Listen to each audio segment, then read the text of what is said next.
పూజ్య స్వామిని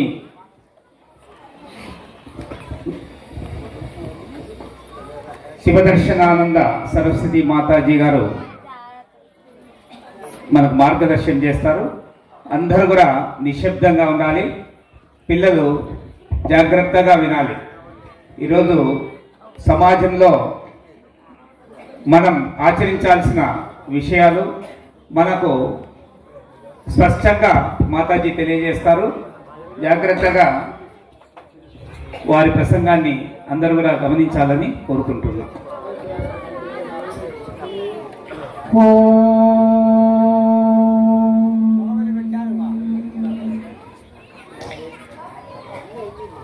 అందరము కలిసి 3 సార్లు ఓంకారం చెప్తాము.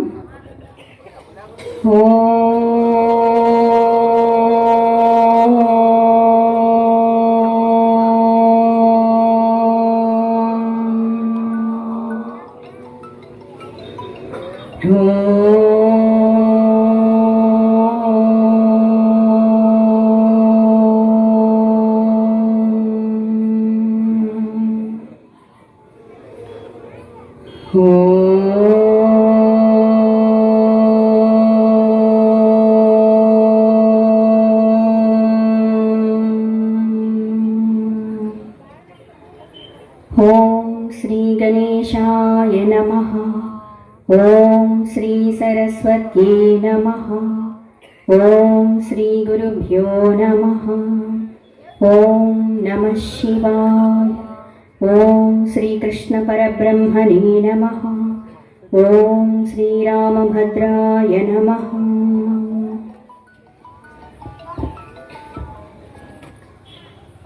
మూడు సార్లు ఓంకారం చెప్పేసరికి ఎంత ప్రశాంత వాతావరణం ఏర్పడింది కదా. ఇది మన సనాతన ధర్మం యొక్క గొప్పతనం, దైవత్వం. రాష్ట్రీయ స్వయం సేవక్ సంఘ్ వారు 100 సంవత్సరాలు సంపూర్ణం చేసుకున్నటువంటి ఈ సందర్భంలో మనందరము కూడా హిందూ సమ్మేళన కార్యక్రమాన్ని నిర్వహించుకుంటూ ఉన్నాము. వేదికను అలంకరించినటువంటి పెద్దలకి, ఇక్కడ వేంచేసినటువంటి మీ అందరికీ కూడా హరి ఓం. భగవంతుని యొక్క గురు పరంపర యొక్క సంపూర్ణ అనుగ్రహ ఆశీర్వాదం అందరి మీద ఉండాలని కోరుకుంటూ ఉన్నాము. ఈ హిందూ సమ్మేళనాల కార్యక్రమాల్లో భాగంగానే మనము ఈరోజు ఇక్కడ మన అన్నవరం గ్రామంలో ఈ కార్యక్రమాన్ని నిర్వహించుకోవడం జరుగుతూ ఉంది. ఇంతమంది ఆత్మ బంధువులందరూ కూడా ఇక్కడ సమావేశం కావడం చాలా ఆనందదాయకం, కన్నుల పండుగగా ఉంది. బోలో భారత్ మాతాకి జై శ్రీరామ్. అయోధ్యకి వినిపించాలి. జై శ్రీరామ్, జై శ్రీరామ్, జై శ్రీరామ్. బోలో భారత్ మాతాకి. హర హర మహాదేవ. గంగా మాతాకి, గో మాతాకి, ఏడుకొండలవాడ వెంకటరమణ.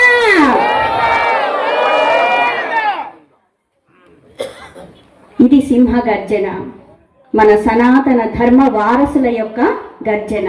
ఇలా ఉండాలి. మనందరము కూడా ఎంతో భాగ్యవంతులము. పుణ్యప్రదమైనటువంటి యోగ భూమి అయినటువంటి భారతదేశంలో జన్మించడం జరిగింది.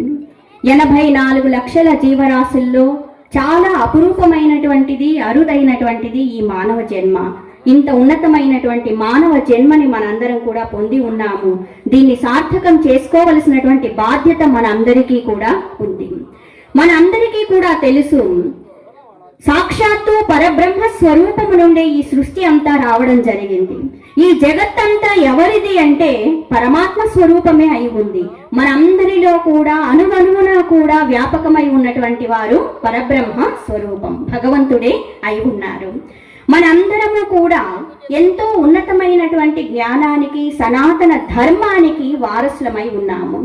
వేదాలు అన్నటువంటివి ఎవరు రాశారు మీరు వినే ఉంటారు. ఋగ్వేదము, యజుర్వేదము, సామవేదము, అథర్వణ వేదము, 4 వేదాలు అన్నటువంటివి ఉన్నాయి కదా. పూజ్య వేద వ్యాస మహర్షుల వారు వీటన్నింటినీ కూడా వర్గీకరణ చేయడం జరిగింది.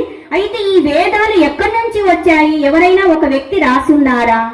ఒక కాలంలో మొదలయ్యాయా అని అంటే కాదు. సాక్షాత్తు పరబ్రహ్మ స్వరూపము నుండి ఋషులు దర్శించడము ద్వారా ఈ జ్ఞానం అన్నటువంటిది మనకు లభించింది. అంటే వేదాలు అన్నటువంటి ఒక వ్యక్తి ద్వారా వచ్చినటువంటివి కాదు, శక్తి స్వరూపుడై ఉన్నటువంటి భగవంతుని ద్వారా వచ్చి ఉన్నటువంటివి, అనాది కాలము నుండి ఉన్నటువంటివి, సనాతనమైనటువంటివి, కాలంలో ఒకసారి మొదలైనటువంటివి కాదు. కాబట్టి ఎప్పటికీ కూడా నిలిచి ఉండేటువంటి జ్ఞానం మన వైదిక జ్ఞానం. ఇంత అద్భుతమైనటువంటి జ్ఞానానికి మనందరము కూడా వారసులమై ఉన్నాము. వేదాలు, ఉపనిషత్తులు, రామాయణం, భారతం, భాగవతం, అష్టాదశ పురాణాలు, ఇంత అద్భుతమైనటువంటి శాస్త్ర పరిజ్ఞానం మనందరికీ కూడా వారసత్వంగా లభించడం జరిగింది. విశ్వ గురువు ఎవరు అంటే భారతదేశం. అప్పుడు ఇప్పుడు ఎప్పుడు కూడా ఆధ్యాత్మిక జ్ఞానం పొందాలి అంటే, మానవుని యొక్క జీవిత లక్ష్యమైనటువంటి మోక్షాన్ని పొందాలి అంటే ప్రతి ఒక్కరూ కూడా ఆధ్యాత్మిక జ్ఞానం పొందటానికి మన భారతదేశం వైపే చూడటం జరుగుతుంది. సత్యం కదా ఇది? బోలో భారత్ మాతాకి, బోలో భారత్ మాతాకి. ఇంత సనాతన ధర్మానికి వారసులమై ఉన్నటువంటి వాళ్ళం మనం సగర్వంగా తలెత్తి చెప్పుకుందాం, మేము భారతీయులం, సనాతన ధర్మానికి వారసులమని చెప్పుకుందాం. మన పురాణ ఇతిహాసాల్లో ఎంతో అద్భుతమైనటువంటి విషయాలన్నీ కూడా బోధ చేయడం జరిగింది. శ్రీరామచంద్ర ప్రభువుల వారి నామం విన్న వెంటనే మనందరిలో కూడా ధార్మిక చింతన అన్నటువంటిది కలుగుతుంది, చేతులెత్తి నమస్కరించాలి అన్నటువంటి భావన కలుగుతుంది. ఎందుకు అంటే రామో విగ్రహవాన్ ధర్మః అని చెప్పున్నారు. మర్యాద పురుషోత్తముడై ఉన్నటువంటి వాళ్ళు రామచంద్ర ప్రభువుల వారు. మనందరము కూడా మానవులుగా ఏ విధంగా ఆదర్శవంతమైనటువంటి జీవితాన్ని గడపాలి అన్నటువంటిది మనకి శ్రీరామచంద్ర ప్రభువుల వారు ఆచరించి తెలియపరచడము జరిగింది. శ్రీకృష్ణ పరమాత్ముల వారు భగవద్గీతలో ఎలా ఆచరణ చెయ్యాలి అన్నటువంటిది అర్జునుల వారి నిమిత్తంగా మనందరికీ బోధ చేయడం కూడా జరిగింది. అందరము కూడా శాస్త్ర జ్ఞానాన్ని పొందాలి, అజ్ఞానంలో ఉండకూడదు. మనకెందుకులే, వండుకుందాం, తిందాం, సంపాదించుకుందాం, మన పిల్లలు బాగుంటే చాలు కదా అన్నటువంటి ఆలోచనతో ఆగిపోకూడదు. మనందరికీ కూడా ఎంతో అద్భుతమైనటువంటి శక్తి, దైవిక శక్తి అన్నటువంటిది మనలో ఉంది. ఉన్నతమైన ధర్మానికి వారసులమై ఉన్నాము. అందరము కూడా బాధ్యతాయుతమైనటువంటి క్రమశిక్షణతో కూడినటువంటి జీవితాన్ని గడపాల్సి ఉంది. మనందరము కూడా తరతరాలకి కూడా ఉన్నతమైనటువంటి జ్ఞానాన్ని అందజేయాల్సి కూడా ఉంది. మనం ఇప్పుడు ధార్మిక చింతన గురించి తెలుసుకుందాం. మన కుటుంబ వ్యవస్థ ఎంతో ఉన్నతమైనటువంటిది, శ్రేష్టమైనటువంటిది. మన అందరము కూడా ఇక్కడ ఇంతమంది కలిసి ఉన్నాం కదా, దీనికి ముఖ్య కారణం ఏంటి? మనలో ఉన్నటువంటి ఐక్యమత్యమే కారణం. ఐక్యమత్యమే మహాబలం, ఐక్యమత్యమే మహాబలం అని చెప్పి ఉన్నారు కదా. ఈ ఐక్యమత్యత కారణంగానే మనం ఏదైనా కూడా కృషితో సాధించగలుగుతాము. అందరము కలిసి ఉంటే ఆనందంగా ఉంటాము, విడిపోతే పడిపోతాం. మనందరికీ తెలుసు, ఒక్క కర్ర విరచడము చాలా సులభం, అదే 5-6 కర్రలు కలిపించినట్లయితే ఒక్కసారిగా వాటిని తుంచివేయడము సాధ్యము కాదు. కాబట్టి అందరము కలిసి ఉన్నట్లయితే ఏదైనా ఉన్నత లక్ష్యాన్ని సాధించగలుగుతాము. శ్రీరామచంద్ర ప్రభువుల వారు ఆదర్శవంతమైనటువంటి కుమారుడిగా, ఆదర్శవంతమైనటువంటి శిష్యుడిగా, ఆదర్శవంతమైనటువంటి భర్తగా, ఆదర్శవంతమైనటువంటి సోదరుడిగా, ఆదర్శవంతమైనటువంటి స్నేహితుడిగా, చివరికి ఆదర్శవంతమైనటువంటి శత్రువుగా కూడా ఆయన ధర్మాన్ని ఆచరించి చూపించడము జరిగింది. తండ్రి మాట కోసము అయోధ్యను వదిలేసి అడవులకే వెళ్ళిపోయి ఉన్నారు. ఈ కాలంలో పెద్దవాళ్ళ ఆస్తుల కోసం మాకు పంచండి, మాకు పంచండి, ఉన్నదంతా మాకే పెట్టండి అనేటువంటి రోజులు వచ్చి ఉన్నాయా, వస్తున్నాయా? వచ్చి ఉన్నాయా? ఇంత స్ట్రాంగ్ గా చెప్తున్నారంటే అనుభవం కూడా ఉన్నట్లుంది. చూడండి, ఇటువంటి పరిస్థితి ఎందుకు వచ్చింది మనకి? ఎటువంటి అద్భుతమైన ఆదర్శవంతమైన మూర్తులు ఈ భూమి మీద నడయాడి ఉంటే మనకెందుకు ఈ పరిస్థితి వస్తోంది? మనందరము కూడా మన సంస్కృతి సాంప్రదాయాలను తెలుసుకొని పాటించినట్లయితే ఈ పరిస్థితి మనకు రాదు కదా. ఈ కాలం పిల్లలు ఏ విషయం వచ్చినా కూడా తల్లిదండ్రులను ఎదిరించడం మొదలవుతోంది. ఏంటి, ఎందుకు, మేమెందుకు చెయ్యాలి, ఎందుకు ఈ ప్రశ్నలన్నీ వస్తున్నాయి? ఒక్కసారి ఆలోచన చెయ్యాలి. మన పిల్లలకి ఇప్పటి నుంచి మనం మంచి విషయాలు బోధ చెయ్యకపోయినట్లయితే, చిన్నప్పటి నుంచి తెలియపరచకపోయినట్లయితే మొక్కై వంగనిది మానై వంగున అనేసి అంటారు కదా. పెద్ద వృక్షాన్ని మనం వంచలేము కదా. కాబట్టి మంచి సంస్కారాలని చిన్న పిల్లలుగా ఉన్నప్పుడే మనం బోధ చేయాల్సినటువంటి అవసరం, బాధ్యత ఎంతైనా ఉంది. తండ్రి మాట కోసం ఆయన అరణ్యానికి వెళ్ళిపోయి ఉన్నారు, సామ్రాజ్యాన్ని కూడా వదిలేసి ఉన్నారు. అందుకే ఆదర్శ పురుషోత్తముడై ఉన్నారు కాబట్టి నమస్కరిస్తూ ఉన్నాము. మన పిల్లలకి ఇటువంటి హీరోల గురించి తెలియపరచాల్సి ఉంటుంది. తరువాత మనకి శ్రీరామచంద్ర ప్రభువుల వారు ఎంత ఉన్నతమైనటువంటి జీవితాన్ని గడిపి ఉన్నారు అంటే ప్రతి దానిలో కూడా ధర్మం అన్నటువంటిది అడుగడుగునా కూడా కష్టం వచ్చినా నష్టం వచ్చినా ఎంత ఇబ్బంది అయినా సరే ధర్మాన్ని ఎప్పుడూ విడనాడలేదు. ఆయన యొక్క వ్యక్తిగత సుఖాన్ని కూడా రాజ్య పరిపాలన చేయడం కోసం అనేసి వ్యక్తిగత సుఖాన్ని కూడా వదిలివేయడము జరిగింది. మనందరికీ కూడా రామాయణము చాలా వరకు తెలిసి ఉంటుంది. అందులో ఉన్న ధర్మ సూక్ష్మాలన్నింటినీ కూడా మనం గ్రహించాల్సి ఉంటుంది. శబరిమాత ఎక్కడో వనాల్లో ఉండి ఇంకా రాముడు వస్తాడని ఎదురు చూసి శబరిమాత ఆయన దర్శనాన్ని పొందినప్పుడు తినిపించినటువంటి రేగిపళ్ళు, కందమూల ఫలాదులు అవన్నీ తీసుకొని ఉన్న ఆయన తరువాత ఆయన అయోధ్యకి మహారాజు అయినప్పుడు, చక్రవర్తి అయినప్పుడు వడ్డన చేస్తూ ఉంటే రకరకాల ఆహార పదార్థాలు అన్నీ కూడా అక్కడ ఉంటే అనేక మంది అనేక అద్భుతమైనటువంటి ఆహార పదార్థాలు తీసుకొని వచ్చి అక్కడ పెడితే తినేటప్పుడు ఎవరిని తలుచుకునేవారు అంటే ఆ రోజు శబరిమాత పెట్టినటువంటి ఆ రుచి ఇందులో లేదు అనేవారు. అదేంటి ఇంత అద్భుతంగా చేసి పెట్టాం కదా. ఇంకొక విషయం ఇక్కడ గమనించాలి. సీతమ్మ వారు స్వయంగా వంటగదిలో ఉండి వంట చేసి మరీ తీసుకొని పెట్టేవారు. ఈ విషయం ఎందుకు చెప్తున్నామంటే గమనించాల్సి ఉంది. ఈ కాలం అమ్మ వాళ్ళు వచ్చేసి కొంతమంది వండి పెట్టాం అక్కడ ఎక్కడ ఆ టేబుల్ మీద పెట్టాం, లేకపోతే అక్కడ వండి పెట్టాం తినండి అనే రోజులు వచ్చినాయా వస్తున్నాయా? అయ్యో వచ్చున్నాయా అవి కూడా. అయితే ఇంకా జాగ్రత్తగా ఉండాల్సిందే మనం. ఎందుకు ఆ పరిస్థితి వచ్చింది? ఇంట్లో చక్కగా వంట చేసి ఆనందంగా వడ్డించి కొసరి వడ్డిస్తుంటే ఎంత ఆనందంగా ఉంటుంది కుటుంబ సభ్యులందరికీ కూడా. ఎవరికి వాళ్ళు ఏ టైంలో అంటే ఆ టైంలో తింటూ ఉంటే బాగుంటుందా? ఇది మన సనాతన ధర్మం మనకు నేర్పించిందా? కాదు కదా. ఈ విషయాలన్నీ కూడా మనం గమనించాల్సి ఉంది. ఇక్కడ రామచంద్ర ప్రభువుల వారు శబరిమాత భక్తితో సమర్పించి ఉన్నారు కాబట్టి ఇప్పుడు కూడా బాగా రుచికరమైనటువంటిది తిన్నప్పుడు కూడా ఇంతకంటే ఆ అమ్మవారు సమర్పించినవి రుచిగా ఉన్నాయి కదా అన్నటువంటి స్ఫురణ కలిగి ఉండేటువంటి వారు, స్మరించేటువంటి వారు. ఎవరు ఎక్కడ ఏ చిన్న సహాయ సహకారాలు అందజేసినా కూడా వాళ్ళందరినీ కూడా గుర్తు పెట్టుకునేటువంటి మహనీయుడు శ్రీరామచంద్ర ప్రభువుల వారు. మనందరికీ తెలుసు శ్రీరామచంద్ర ప్రభువుల వారి యొక్క సేవ చేసినటువంటి ఆంజనేయ స్వాముల వారు, హనుమంతుల వారు, ఆయన కూడా భగవత్ స్వరూపులై మనందరి చేత పూజలు అందుకోవడం జరుగుతూ ఉంది. బలియే పవనసుత హనుమానికి మనందరము కూడా రామ బంటులం కావాలి. రాముల వారి సేవ ఆయన ఎలా చేశారో మనందరం కూడా దేశ సేవ చేయాల్సి ఉంది. ఈ దేశం అన్నటువంటిది కేవలం ఒక మట్టి కాదు. దేశం అంటే మట్టి కాదు, దేశం అంటే మనుషులంతా కూడా భగవత్ స్వరూపులే అయి ఉన్నారు కదా. మాధవ సేవ అని చెప్పి ఉన్నారు కదా. నాకేం నేను బాగుంటే చాలు అన్నటువంటిది మన సనాతన ధర్మం మనకి చెప్పలేదు. మన అందరిది కూడా త్యాగమయమైనటువంటి జీవితం, ఆదర్శవంతమైనటువంటి జీవితం. మనము బాగుండాలి, అందరూ కూడా బాగుండాలి అన్నటువంటి భావన కలిగి ఉండాలి. శ్రీరామచంద్ర ప్రభువుల వారు అడవులకు వెళ్ళేటప్పుడు లక్ష్మణ స్వామి కూడా వెళ్ళాలనుకుంటారు కదా. ఆయన తల్లి అయినటువంటి సుమిత్రాదేవి దగ్గరికి వెళ్ళి, అమ్మ నేను కూడా అన్నయ్య గారితో పాటు అడవులకు వెళ్తున్నాను అని అంటారు. సామాన్య శ్రీమూర్తి అయితే ఏం చెప్తారు? వద్దు ఎందుకు వెళ్ళాలి? ఆయన అంటే వెళ్ళాల్సి వచ్చింది కాబట్టి వెళ్తున్నారు. నువ్వెందుకయ్యా అడవుల్లో వెళ్ళి కష్టపడతావు? హాయిగా రాజ్యంలో ఉండి సుఖభోగాలు అనుభవించవచ్చు కదా అని చెప్పి ఉండేవారు ఒక సామాన్య శ్రీమూర్తి అయితే. కాదు సుమిత్రాదేవి ఏం చెప్పున్నారంటే ఎంత గొప్ప సనాతన ధర్మానికి వారసులై ఉన్నటువంటి వాళ్ళం అన్నటువంటిది గమనించాలి. అమ్మవారు చెప్పున్నారు, ఓ లక్ష్మణ మంచి నిర్ణయం తీసుకున్నావు నాయన.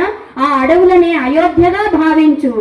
శ్రీరామచంద్ర ప్రభుల వారిని, సీతమ్మ వారిని తల్లిదండ్రులుగా భావించి సేవ చేయి నాయన అని చెప్పి ఉన్నారు. ఎంత ఉదాత్తమైనటువంటి భావన కలిగి ఉన్నారు చూడండి. ఇంకొక విషయం, లక్ష్మణ స్వామి ఎంత గొప్పవారు, ఎంత ఉదాత్తమైనటువంటి సంస్కార భావాన్ని కలిగి ఉన్నారు అన్నటువంటిది కూడా గుర్తించాలి. ఇది మన సనాతన ధర్మానికి ఒక మత్స్సు తునకాన్ని కూడా మనం ఉదాహరణగా చెప్పుకోవచ్చు. రావణాసుడు సీతమ్మ వారిని అపహరించి తీసుకొని వెళ్ళేటప్పుడు సీతమ్మ వారు ఆనవాలుగా ఉంటుందనేసి అమ్మవారి ఆభరణాలు ఒక మూటలో కట్టి వదిలేసి ఉంటారు.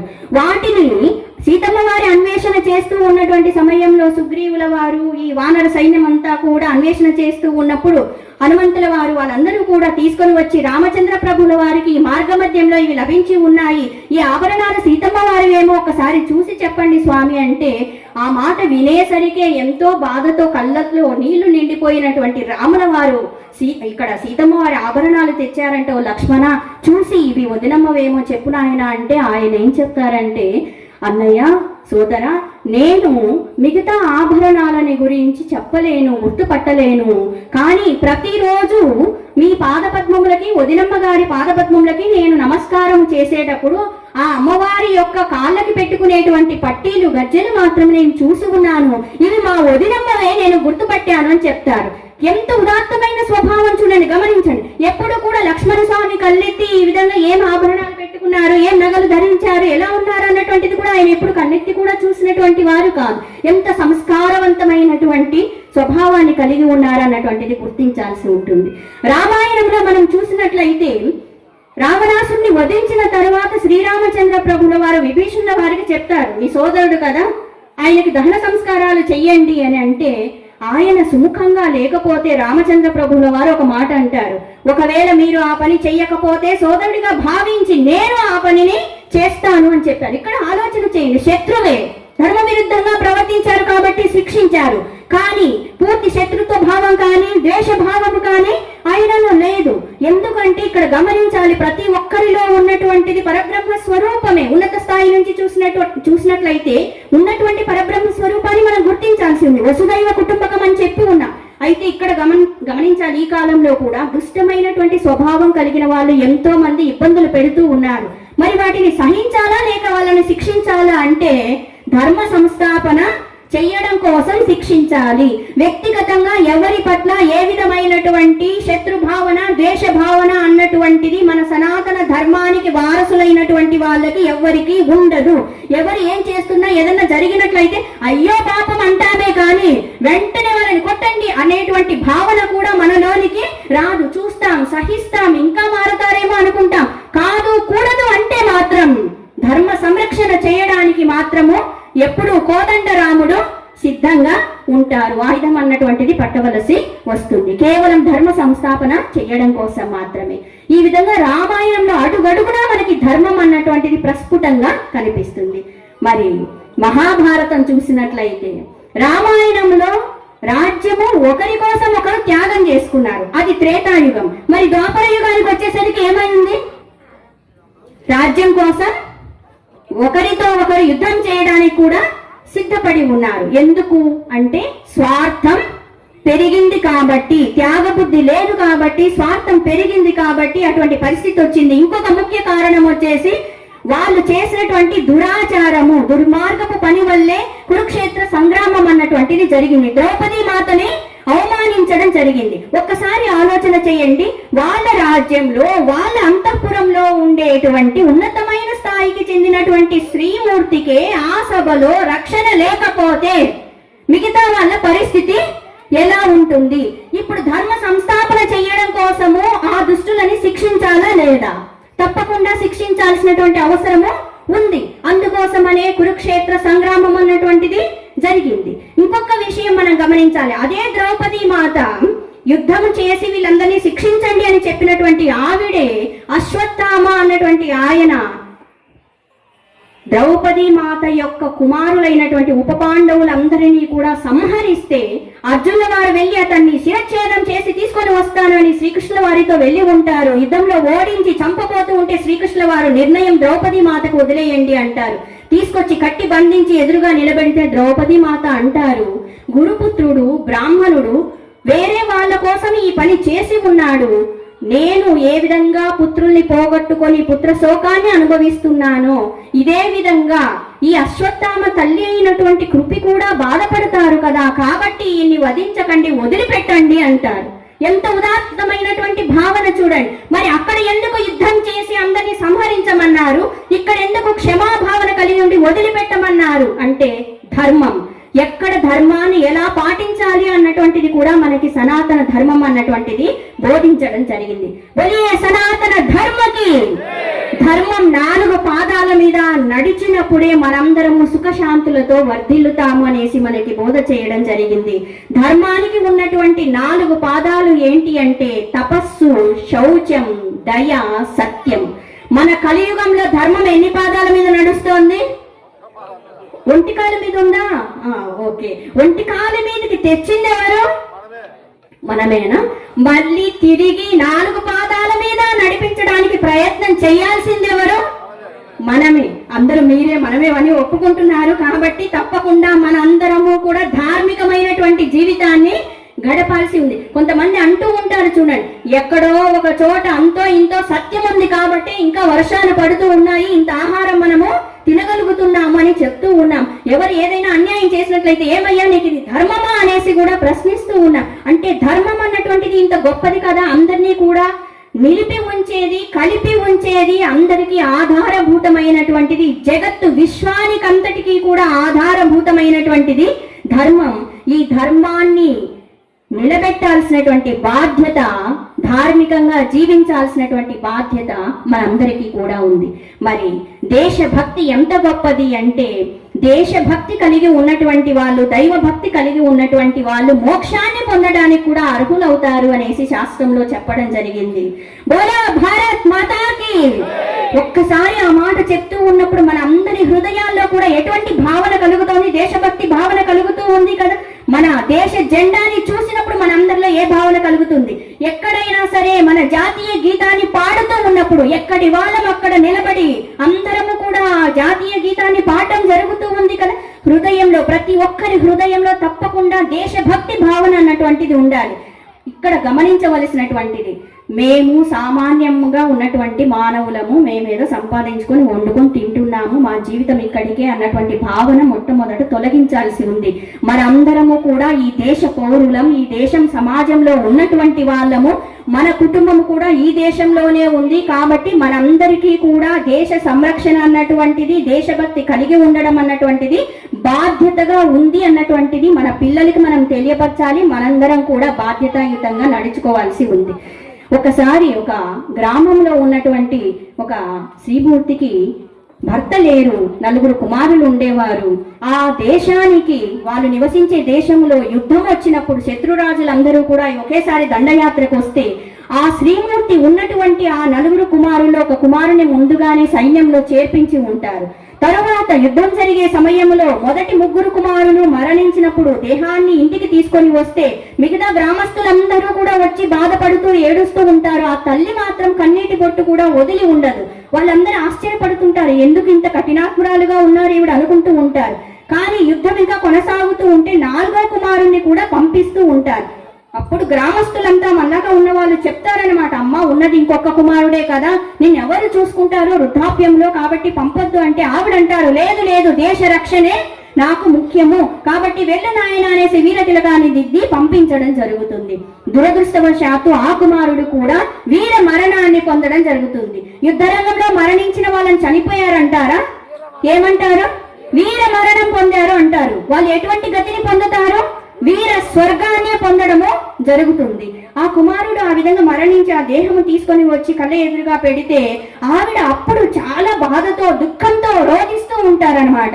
మిగతా వాళ్ళందరూ అంటారు, ఇప్పుడు బాధపడి ఏం లాభమమ్మా, ఇప్పుడు ఏడుస్తున్నావు, ముందుగా చెప్పున్నాం కదా, ఈ ఒక్క కుమారుడినైనా పంపించకుండా ఉండొచ్చు కదా అని అంటే ఆవిడ అంటారు, నేను ఏడుస్తూ ఉన్నటువంటిది మరణించినటువంటి ఈ కుమారుని కోసమో, ఇంతకు ముందు మరణించిన కుమారుల కోసమో కాదు.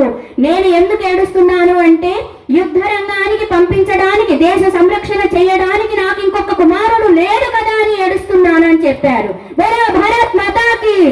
ఇది దేశభక్తి భావన అంటే స్వార్థం కాదు, త్యాగం కావాలి, ధార్మిక జీవనం అన్నటువంటిది కావాల్సి ఉంది. మనందరికీ కూడా ఎంతో ఉదాత్తమైన భావాలు ఉన్నాయి. స్వార్థం వెనుకల అవన్నీ మరుగున పడిపోయి ఉన్నాయి. ఈ స్వార్థ పొరలను మనం తొలగించినట్లయితే మనలో దేదీప్యమానంగా వెలుగొందుతూ ఉన్నటువంటి ధార్మిక శక్తి, దైవిక శక్తి అన్నటువంటిది బయటికి రావడం జరుగుతుంది, ద్విగుణీకృతం కావడం జరుగుతుంది. మనందరం కూడా సమైక్యంగా ఉండాలి. అందరము కూడా ఒకే సంకల్పాన్ని కలిగి ఉండాలి. ఏంటి ఆ సంకల్పము అంటే లోక సమస్త సుఖినో భవంతు. దయచేసి అందరూ చెప్పగలరు? లోకా సమస్త సుఖినో భవంతు. లోకా సమస్త సుఖినో భవంతు.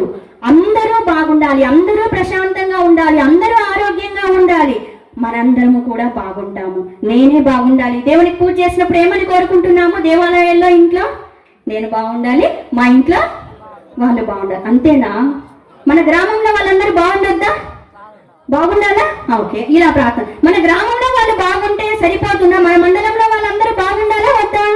బాగుండాలి. సరే, వాళ్ళందరి కోసం కూడా ప్రార్థన చేద్దాం. మరి అంతటితో సరిపోతుందా? మన జిల్లా, మన వాళ్ళందరి కోసం కూడా మనం ప్రార్థన చేయాలి కదా.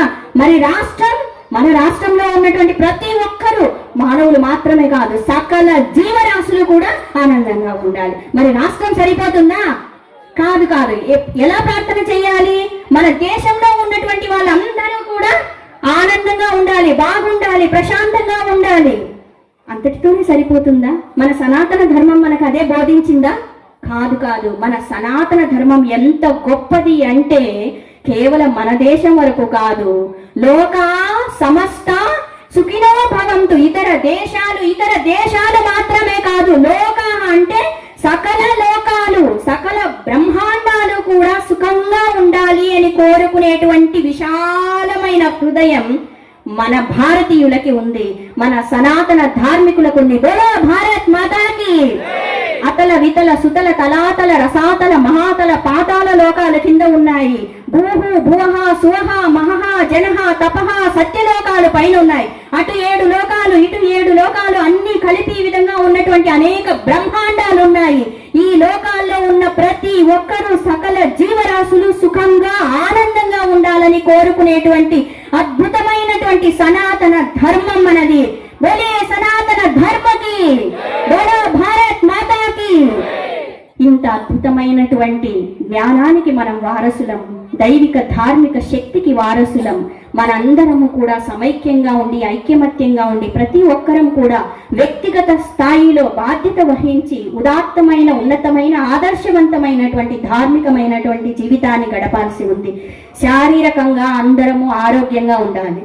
ఆరోగ్యంగా ఉంటేనే మనం ఏదైనా కూడా చేయగలుగుతాం, సాధించగలుగుతాం. మన నిద్ర అలవాట్లు ఎలా ఉన్నాయి, ఆహారపు అలవాట్లు ఎలా ఉన్నాయి గమనించాలి. ఈ కాలంలో ఇవన్నీ కూడా ఆరోగ్యంగా ఉండాలి, దృఢంగా ఉండాలి. మనం యోగా ఇటువంటి అభ్యాసాలన్నీ కూడా చేయాల్సి ఉంది. ఆహారపు అలవాట్లు చాలా సాత్వికంగా ఉండేలా చూసుకోవాల్సిన బాధ్యత మనకి ఉంది. ఆరోగ్యమే మహాభాగ్యం అని చెప్పున్నారు కదా. ఎన్ని భాగ్యాలు ఉన్నా వాటిని అనుభవించడానికి ఆరోగ్యం లేకపోతే ఏం ప్రయోజనం? కాబట్టి ఆరోగ్యవంతులుగా ఉండాలి. తరువాత ఈ కాలంలో చూస్తున్న మానసిక ఒత్తిడులు అన్నటువంటివి ఎక్కువగా ఉంటున్నాయి. ఎవరి ముఖంలో చూసిన చిరునవ్వు వెతుక్కోవాల్సి వస్తుంది. మీ సొమ్మెం పోయింది, కొంచెం నవ్వండి అని చెప్పాల్సి వస్తుంది. ఎందుకు ఈ పరిస్థితి వచ్చింది? ఎందుకంటే టెన్షన్ అంటారు, డిప్రెషన్ అంటారు. చిన్న పిల్లల నుంచి టెన్షన్. ఎందుకు వస్తుంది ఆ టెన్షన్? మన భారతదేశంలో ఏ సౌకర్యాలు లేనప్పుడే రోజు కూడా సాయంత్రం వరకు కూడా కష్టపడి పని చేసిన వాళ్ళు సాయంకాలంలో హాయిగా చెట్ల కింద, అరుగులలో ఆ విధంగా కూడా మంచాలు వేసుకొని రామాయణం, భారతం పాడుకుంటూ ప్రశాంతంగా జీవించేవారు కదండి మా. ఏ సౌకర్యాలు లేనప్పుడే, ఏ గొప్ప సంపదలు లేనప్పుడే. ఇప్పుడు అన్ని సౌకర్యాలు ఉన్నా, ఏదో గొప్ప పురోగతిని సాధించామని చెప్తున్నాం. స్విచ్ ఆన్ చేస్తే పనులన్నీ అయిపోతూ ఉన్నాయి. కష్టపడటం లేదు కదండి అమ్మ. మరి ఎందుకు ప్రశాంతంగా ఉండలేకపోతున్నాము? ఆలోచన చేయాల్సి ఉంది. ఎందుకు బిజీ అంటున్నాము? ఒక మనిషి ఇంకో మనిషితో ప్రేమగా, ఆత్మీయతగా గౌరవించి మాట్లాడలేనటువంటి పరిస్థితి మనకి ఎందుకు ఏర్పడింది? ఒక ముఖం చూస్తే ఇంకో ముఖం పక్కకు చూసుకుంటూ వెళ్ళిపోయే పరిస్థితి మనకి ఎందుకు వచ్చింది? ఒక్కసారి ఆలోచన చేయండి. పరస్పర గౌరవము, అభిమానము, ప్రేమ అన్నటువంటి భావాలతో మనం జీవించాల్సి ఉంది కదా. ప్రశాంతమైన జీవితం గడుపుదామా? తప్పకుండా గడపాల్సి ఉంది. ఆరోగ్యం కావాలా వద్దా? తప్పకుండా ఆరోగ్యం కావాలి. ప్రశాంతత కావాలా వద్దా? కావాలి. బుద్ధిపరంగా అజ్ఞానంగా ఉండిపోదామా, లేకపోతే 4 మంచి విషయాలు, ఇటువంటి జ్ఞానపరమైన విషయాలు తెలుసుకుందామా?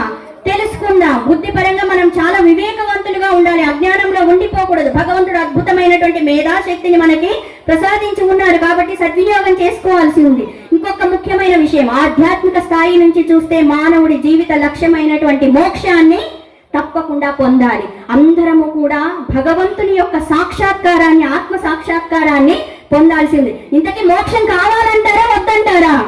కావాలా? నిజంగా నిజం చెప్పాలి. నిజంగా మోక్షం కావాలా? ఓకే. ధర్మం కావాలి, మోక్షం కావాలి, ఆరోగ్యం, విజ్ఞానం కావాలి. ఆరోగ్యంగా ఉండాలి, ప్రశాంతంగా ఉండాలి, వివేకవంతులుగా ఉండాలి, ఆధ్యాత్మిక చింతన కలిగి ఉండాలి అంటే మన సనాతన ధర్మాన్ని మనం అందరము కూడా ఆచరించాలి. ఆచరిద్దామా?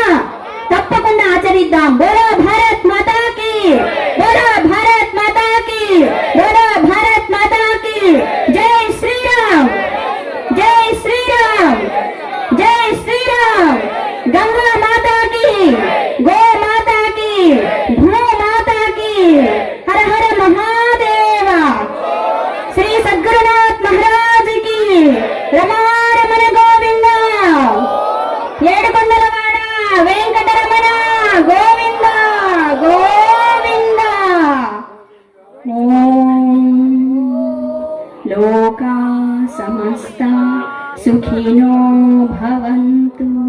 ఓం అసతో మా సద్గమయ, తమసో మా జ్యోతిర్గమయ, మృత్యోర్మా అమృతంగమయ. ఓం శాంతి శాంతి శాంతి. ఓం పూర్ణమద పూర్ణమిదం పూర్ణాత్ పూర్ణముదచ్యతే పూర్ణస్య పూర్ణమాదాయ పూర్ణమేవావశిష్యతే. ఓం శాంతి శాంతి శాంతి. హరి ఓం. శ్రీ గురుభ్యో నమః. హరి ఓం. భగవంతుని యొక్క గురు పరంపర యొక్క సంపూర్ణ అనుగ్రహ ఆశీర్వాదము మీ అందరి మీద సంపూర్ణంగా ఉండాలనేసి ప్రార్థిస్తూ ఉన్నాము. శుభం భూయాత్. ఓం.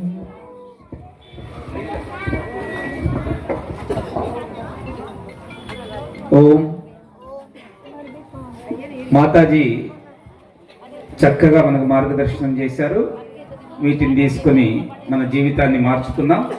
అదేవిధంగా మాతాజీ పృథ్వీ కేంద్రంగా భగవద్గీత పఠనం చేయిస్తూ